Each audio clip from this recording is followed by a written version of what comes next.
Back in November of 2011 last year, I put the call out. Many were offered, and very few manned up to do it. Cream of the crop came in.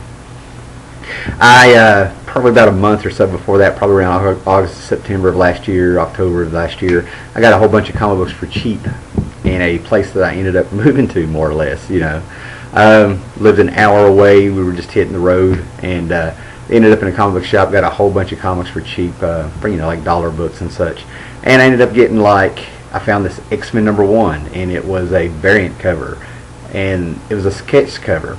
And a sketch cover comes on the cover is plain white. It has the logo of the book, and they're actually meant for you to take to a convention and have an artist draw on it. Okay, so I put this book on eBay. I couldn't give it away, couldn't get rid of it, and for some reason it was just a thorn in my side. And well, ended up turning that lemon into lemonade. Let's make this good. Let's got creative here, and put the call out.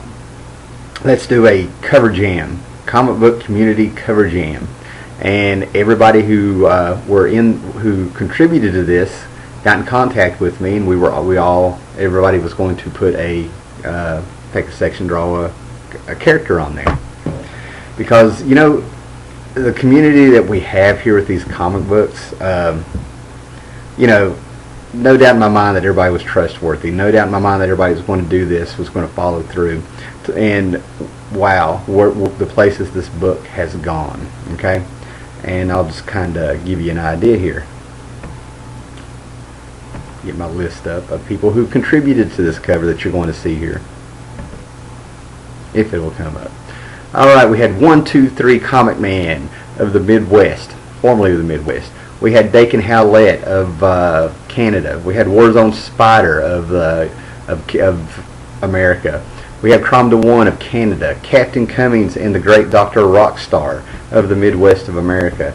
We have Captain Strangelife of America. We have Constant Bromstar of Canada. Jean Paul Ace Peter of Canada. Super Greyhawk of the West Coast. Archangel 10891 of Scotland. And yes, I got it right that time, even if there was a bad accent. And that's everybody on my list, and I'm pretty sure I did not forget anybody. So, let's think about what's happened since we did this, okay?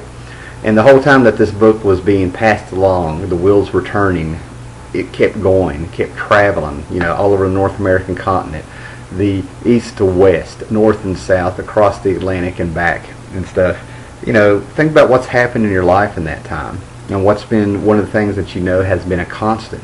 One of the things that you can look at and actually kind of get inspired by some people here. It's a community project. It shows this community is passionate about comics.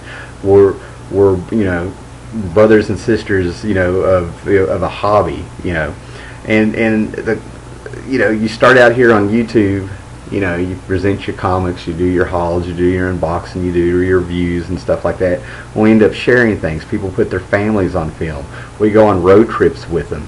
We get to know each other. Some of us Skype each other. A lot of people do the comic book podcast. And that's pretty amazing in today's world. People who have never met each other, people who have grown up in different parts of the world here, end up meeting through the internet, and that's a positive. And I'm one of those people that I'm kind of realistic, and I kind of observe things, and internet's kind of taken a lot of things away. The personal interactions that people used to have, the art of sitting down and writing a letter to someone, you expressing yourself that way.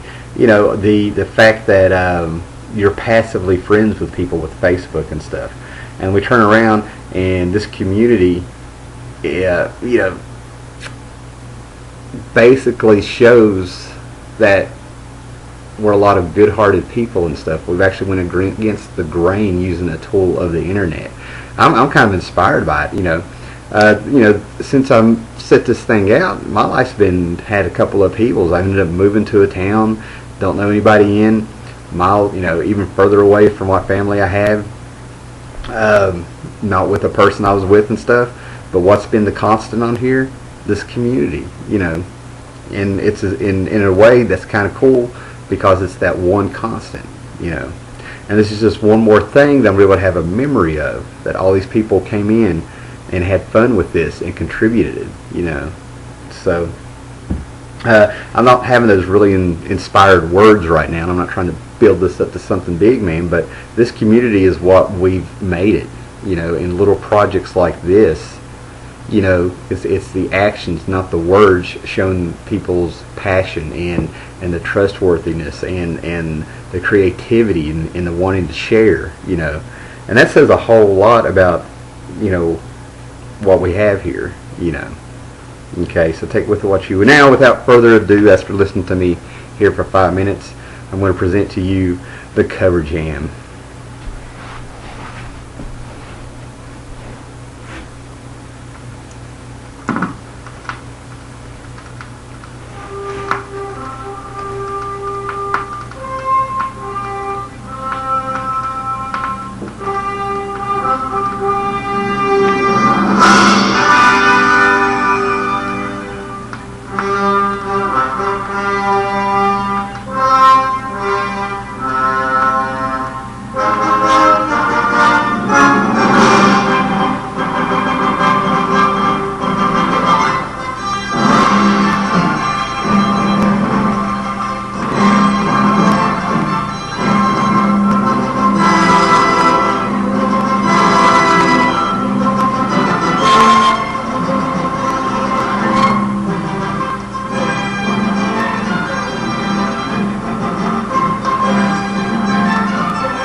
Well, I think that's pretty damn cool, man. And thank you to everybody that contributed to this. And Aiken and Hallett have talked, and I believe maybe one or two of us have talked over the years about over the couple months that it took this project to get in here. And, you know, I don't have plans anytime here in the next week or so or something like that. But if anybody who contributed to this project wants a, you know, a print of this, I will get a hold of you, get a hold of me, tell me you want, and as soon as I'm like going out of town, like to a Staples or something, or I find a place, it will be done. You know, we'll work something out there. So thanks, guys. It's an honor to have you guys do this, and it was an honor talking to everybody and getting this done. So thank you very much.